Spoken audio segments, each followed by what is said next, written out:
analisis regresi berganda menggunakan SPSS. Nah, adapun tahapan dalam analisis regresi berganda, terlebih dahulu kita harus melakukan uji normalitas, uji multikoloritas, dan uji heterogenisitas. Nah,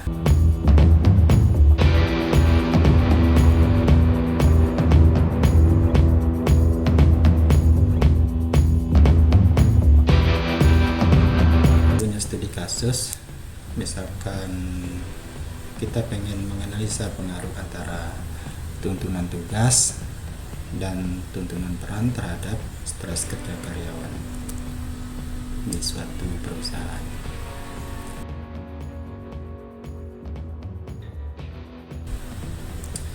Nah, sebelum kita melakukan pengumpulan data, nah sebaiknya kita menyusun kuesioner terlebih dahulu. Jadi dengan memperhatikan variabel yang kita gunakan dalam penelitian ini, tadinya ada tuntunan tugas, tuntunan peran, kemudian stres kerja. Nah, di mana tuntunan tugas ini dibagi menjadi 4 indikator penyusun. Nah, kemudian dari indikator tersebut muncul beberapa pertanyaan yang dapat mewakili setiap indikator-indikator tersebut. Nah, kemudian begitu juga dengan tuntunan peran, juga terdiri dari 3 indikator, dan setiap indikator muncul beberapa pertanyaan yang menjadi kuesioner dalam penelitian. Begitu juga dengan stres kerja. Nah, setelah kuesioner jadi, maka kita melakukan pengumpulan data, kita melakukan kuesioner, dan kita dapat beberapa responden yang telah mengisi kuesioner kita. Di sini sebagai contoh saja terdapat 90-an responden.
Interpretasinya adalah sebagai berikut.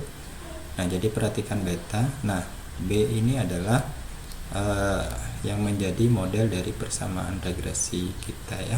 Jadi Y sama dengan 2,668 ditambah dengan 0,23x1 ditambah dengan 0,910x2.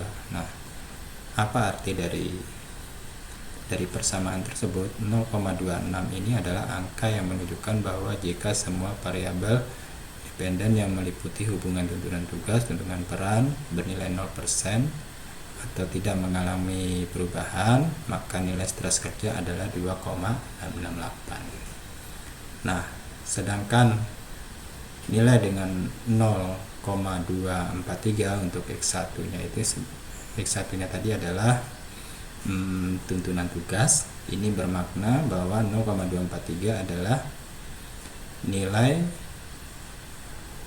atau besar kecilnya variabel tuntunan tugas atau X1. Artinya setiap kenaikan variabel tuntunan tugas X1 sebesar 1%, maka stres kerja mengalami kenaikan sebesar 43%. Maka dapat disimpulkan bahwa semakin meningkat nilai variabel tuntunan tugas, maka semakin meningkat pula stres kerja pada karyawan perusahaan tersebut. Nah, begitu juga untuk angka 0,91 dengan cara yang sama untuk menginterpretasikannya. Nah, sekarang kita melakukan uji T. Nah, uji T di sini berfungsi untuk mengetahui hubungan antara variabel bebas dengan variabel terikatnya. Jadi dengan syarat, nah jika nilai T-nya itu lebih besar dari 0,05, maka tuntunan tugas atau variabel bebas tersebut berpengaruh signifikan terhadap stres kerja karyawan. Itu. Nah, pada sini ternyata lebih besar dari 0,05 ya, karena nilai signifikannya berada di atas 0,05. Nah, begitu juga dengan ini ya, ternyata dia nilai signifikan 0,00. Nah, nilai itu berada di bawah 0,05. Berarti tuntunan peran tidak berpengaruh secara signifikan terhadap stres kerja karyawan. Nah, kita melakukan uji simultan ya. Tujuan kita melakukan uji simultan di sini kita untuk mengetahui secara serempak gitu ya. Secara simultan apakah variabel tuntunan tugas, tuntunan peran itu berpengaruh atau tidak secara simultan dengan melihat nilai signifikan. Nah, ternyata nilai signifikan di sini ternyata 0,0. Maka dapat disimpulkan bahwa